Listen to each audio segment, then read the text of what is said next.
I don't think he's the worst boss in the game for the first playthrough. But he is clearly the most frustrating boss in the game. This boss was fine for me until I fought him in New Game Plus.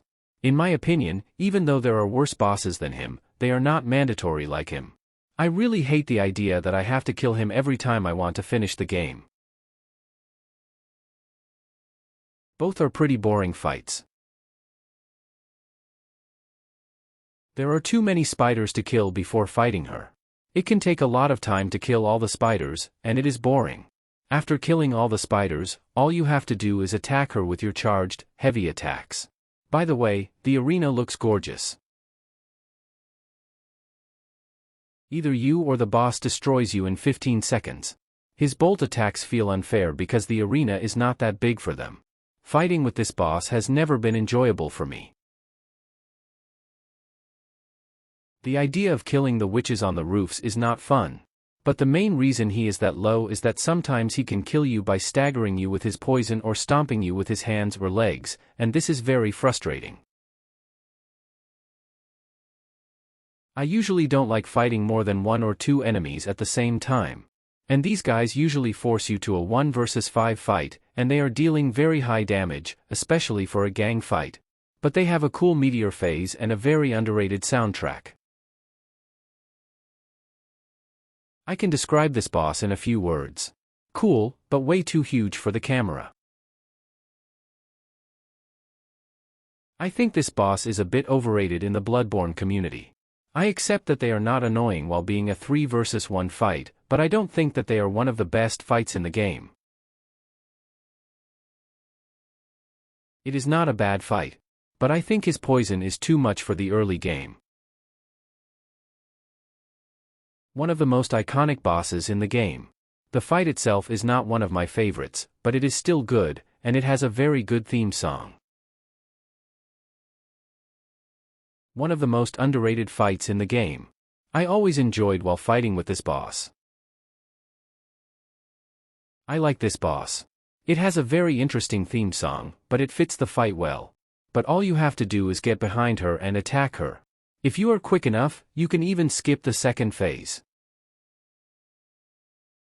I like this boss. But I had a very bad experience on my first playthrough. She spammed her healing move 5 times in a row, then killed me. This really annoyed me. Actually, this boss is one of the best bosses in the main game. And in my opinion, she is the hardest boss in the main game. But one thing that drives me away from giving her 8. In the first phase, all you have to do is stick around behind her and attack her. You can do that too in the second phase if you have enough healing items. I think this boss would be one of the best bosses in the entire series if he hit you more than twice to kill you and could fit in the camera. Even though the first phase is basically Cleric Beast with fire attacks, he has a very cool and unique second phase. Not to mention his soundtrack.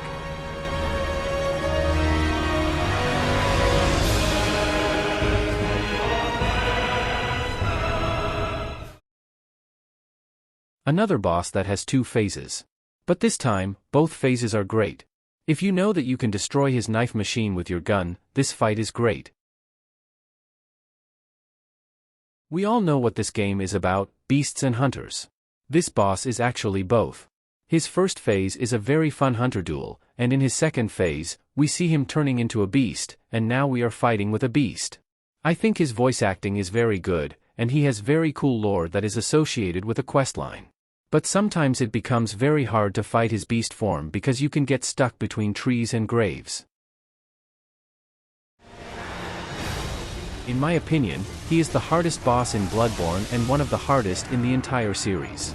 Perfect arena and a great boss to finish an awesome DLC. I really like this boss, but after a while, his first phase becomes a bit boring. The second phase is very intense, and the theme song in this phase is very underrated. I knew how good the DLC was going to be after seeing this opening boss. His lore, his representation, and the best cutscene in the Souls series. Why he is not around 9.9 or 10 for me is because sometimes I hate the first phase. It is very good, but sometimes, especially with his jump attack, it can be really frustrating.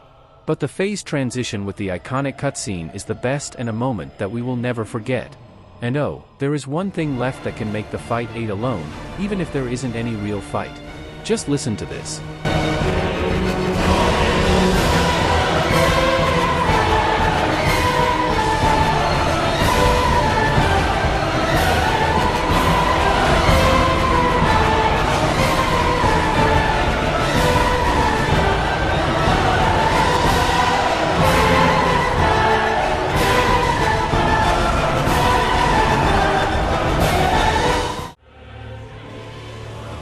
If not the best, she has one of the best and most satisfying attacks and moves in the entire series. I am a bit upset that she has too little HP for a DLC boss. And her first phase is a joke when it comes to difficulty. But her phase transitions in the fight, along with the theme song, are perfect.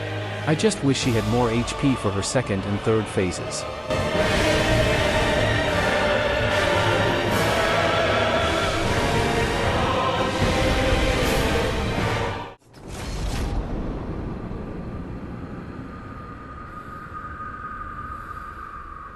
Tonight, Gammon joins the hunt.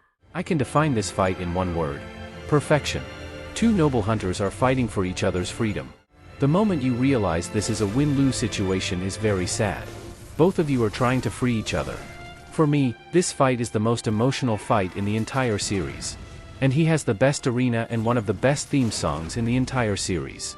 And a very fitting, somber theme song for this noble fight makes our tears drop. Why he is not 10 for me is because the fight itself isn't that good to be 10. It is at least 9, but he doesn't have enough moves and phases. If you know how to parry, he is very easy to parry, and you can make the fight a joke. However, this fight still remains my favorite fight in the game and one of my favorites in the entire series.